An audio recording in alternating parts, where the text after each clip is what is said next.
is a first of its kind in that we are focusing on the science and engineering practices.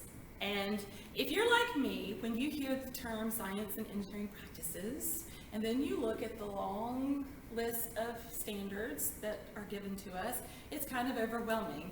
And sometimes the language it's scary. Yes, I will say it's scary. So what exactly are the science and engineering practices? These are the things that you are doing in your classroom every day. It's what encourages kids to learn. It's best practices. The science and engineering practices are the skills that scientists use to investigate the natural world and the skills that engineers use to design and build systems. Pretty simple. Our state standards are based on the next generation science standards, which you will get this presentation, so you can click on this link and check these out for yourself. The key thing here is not to be afraid of the term SEP, Science and Engineering Practices, because I'm going to show you how to work them into your science curriculum, as well as how you can connect it to all those other subjects that we teach every day, because I'm right there in the trenches with you. I teach everything.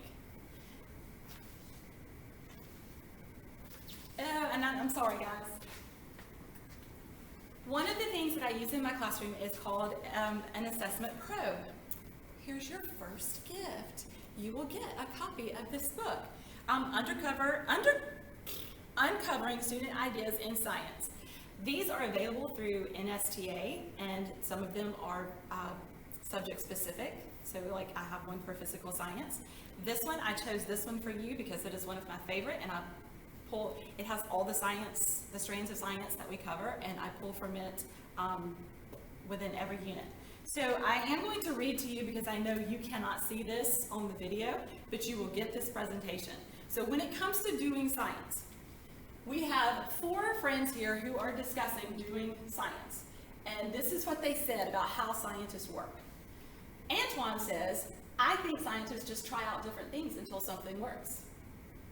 Tamara says, I think there is a definite set of steps all scientists follow called the scientific method. Marco says, I think scientists use different methods depending on their question. And Avery says, I think scientists use different methods, but they all involve doing experiments. Who do you agree with? Think about it for just a moment. In my classroom, when I do a lot of probes, I always ask my students to tell me who they agree with, and it actually does this on the sheets for you, so you don't have to make a nice little pretty slide. I agree with, and then state the reason. And we'll get into a little bit more about this type of writing later. So who do you agree with?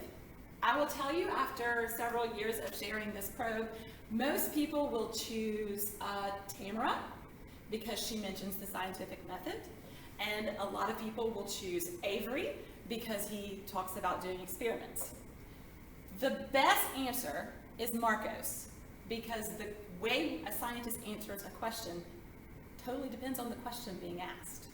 And so when it comes to science, I always encourage you to use the term a scientific process or a scientific method rather than the scientific method, because depending on the type of question a scientist is investigating depends on the process they will follow.